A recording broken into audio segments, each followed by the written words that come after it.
Halo semuanya, kembali lagi bersama saya di channel Imanime, sebuah channel yang akan membahas semua hal unik yang ada di Provinsi Sulawesi Selatan dan masih banyak lagi. Di video kali ini, kita akan membahas tentang kisah mistis di Gunung Latimojong. Setiap gunung memang tak bisa dilepaskan dengan kisah mistis yang menyertainya. Hampir setiap tahun, selalu saja ada pendaki yang merasakan hal-hal aneh saat mendaki gunung. Mulai dari merasa ada yang mengikuti, dibuat salah jalan, hingga bertemu dengan makhluk halus secara langsung. Tak terkecuali dengan Gunung Latimojong yang terletak di Kabupaten Nrekang ini. Dari dulu hingga sekarang, ada banyak sekali kesaksian dari para pendaki maupun para warga yang mengaku pernah bertemu atau mengalami pengalaman mistis di Gunung Latimojong. Salah satu kisahnya datang dari wanita bernama Dewi Anggraini Nurpadila yang menceritakan pengalaman mistisnya ketika mendaki Gunung Latimojong lewat akun Instagramnya. Nah, kira-kira seperti apakah ceritanya? Sebelum lanjut ke pembahasan, jangan lupa untuk terlebih dahulu menekan tombol subscribe dan like-nya supaya channel ini makin semangat untuk mengupload video-video terbaru lainnya.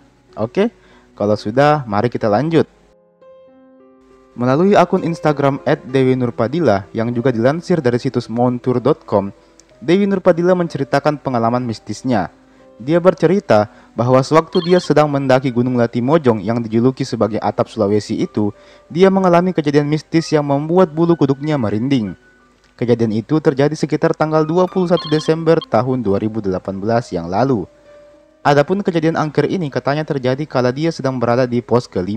Menurut info yang beredar sih, memang pos 5 ini merupakan tempat yang cukup angker. Kejadiannya sendiri bermula ketika dia dan teman-temannya sedang asik mendirikan tenda. Karena saat itu memang kondisinya lagi hujan. Maka buru-burulah dia membangun tenda dan setelah tendanya jadi, dia pun segera masuk ke dalam tenda untuk ganti baju dan berteduh. Karena merasa ingin pipis, dia pun mengajak seorang teman untuk menemaninya buang air kecil. Dan mulailah mereka mencari tempat yang aman untuk buang air kecil. Lebih lanjut, dia menceritakan bahwa temannya menunggunya sekitar 10 meter dari tempat dia buang air kecil. Dia pun mulai kencing di situ. Awalnya dia merasa biasa-biasa saja. Dia lihat sekeliling, suasananya terasa damai-damai saja. Hanya saja, dikelilingi oleh pepohonan di tengah hutan pegunungan membuatnya agak merinding. Dan tiba-tiba dia merasa ada yang janggal. Dia kemudian berbalik ke kanan dan alangkah terkejutnya dia ketika mendapati ada sosok hitam yang berdiri tepat beberapa meter di sampingnya. Alhasil dia pun buru-buru bersih-bersih dan kemudian langsung menemui temannya dan menariknya masuk ke dalam tenda. Barulah ketika di dalam tenda, si Dewi ini kemudian menceritakan apa yang barusan dia alami. Setelah itu, Dewi kemudian melanjutkan ceritanya. Kejadian kedua terjadi ketika dia bersama dengan teman-temannya turun ke tenda di pos ke-5 setelah mencapai puncak sekitar jam 1 siang tadi. Dan memang saat itu di pos 5 cuman ada dia dan teman-temannya saja. Alasan dia turun duluan ke pos 5 adalah karena dia mau memasak makanan untuk makan siang. Pas dia lagi buka sepatu, tiba-tiba dari pohon-pohon di belakang tenda, dia melihat ada sosok putih yang sedang berlari-lari dari satu pohon ke pohon yang lain, layaknya orang yang sedang main petak umpet. Asli ini bikin merinding sih. Karena buru-buru mau masak, awalnya si Dewi cuek saja begitu dengan hal itu. Dia pun segera menyiapkan bahan-bahan makanan yang akan dimasaknya. Pas dia lagi asik masak, lagi-lagi sosok putih itu berlarian di sekitar pohon di dekat tendanya. Kali ini lebih dekat dengan posisinya saat itu. Si Dewi tentu merasa kaget, namun tampak dia berusaha untuk tetap tenang. Dan dia pun lanjut kembali memasak. Ketika sore hari, dia bersama dengan ketiga temannya sedang asik duduk ngobrol di depan tenda sambil menunggu hujannya reda. Karena malamnya mereka berencana untuk turun gunung.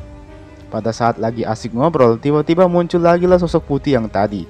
Sosok putih itu berdiri sekitar 100 meter di pepohonan. Inilah yang membedakan kalau kita ketemu hantu di siang hari dan di malam hari.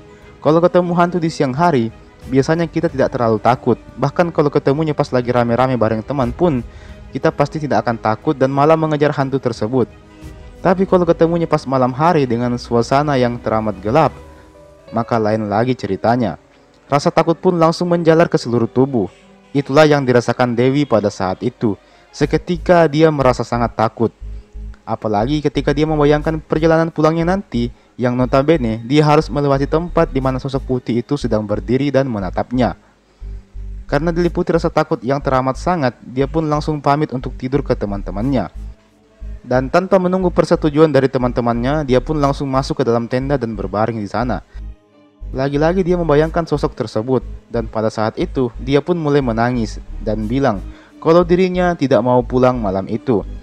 Karena memang suasananya masih hujan, ditambah Dewi yang sepertinya sedang diganggu sesuatu, akhirnya teman-temannya pun sepakat untuk menunda perjalanan pulang dari yang awalnya jam 7 malam hingga ke jam 4 atau jam 5 subuh nanti. Setelah itu, salah seorang temannya pun masuk ke dalam tenda dan mencoba untuk menenangkan Dewi yang masih menangis.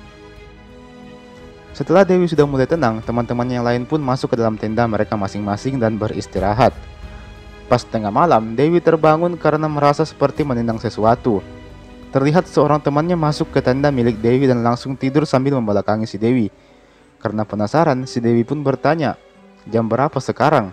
Namun orang itu malah menjawabnya dengan kasar, "Gak usah nanya-nanya jam, tidur aja." Demikian ujarnya dengan nada yang kasar. Dewi sendiri agak kebingungan karena dia yakin kalau tidak ada satupun temannya yang nada bicaranya seperti itu. Meskipun begitu, karena sudah sangat mengantuk, akhirnya si Dewi pun kembali tertidur. Pas keesokan harinya ketika sedang dalam perjalanan menuruni gunung, si Dewi pun bertanya ke teman-temannya, siapa yang masuk dan tidur bersamanya di tenda semalam. Dan teman-temannya justru malah bingung, karena memang tidak ada satupun teman-temannya yang keluar tenda pada malam itu. Spontan Dewi pun jadi kaget. Dalam hati dia bergumam, berarti semalam gua tidur sama siapa? Dewi pun mencoba mengalihkan pikirannya dan fokus untuk menuruni gunung Latimojong. Dalam postingannya, dia juga menyarankan agar berhati-hati ketika sedang mendaki gunung, utamanya bagi wanita yang sedang datang bulan. Demikian tandasnya mengakhiri ceritanya. Well teman-teman, itulah tadi kisah mistis dari seorang pendaki yang menanjak di gunung Latimojong. Memang setiap gunung pasti punya cerita mistisnya masing-masing. Dan ketika kita sedang mendaki gunung, memang kita harus selalu berhati-hati. Bukan hanya berhati-hati terhadap trek pendakiannya, melainkan juga karena kita yakin bahwa di gunung bukan cuma kita saja di situ. Ada makhluk-makhluk lain yang mungkin tak bisa kita lihat yang juga menghuni gunung tersebut. Olehnya itu kita harus berhati-hati. Menurut kalian, kisah tadi lumayan seram atau tidak? Kalau kalian punya cerita lain seputar Gunung Latimojong atau gunung-gunung yang lain, silahkan cerita di kolom komentar. Barangkali bisa kita bahas juga di video berikutnya. Terima kasih sudah menyimak dan jangan lupa share video ini. Dan juga nonton video-videoku yang lain. Oke? Terima kasih dan sampai jumpa di video berikutnya.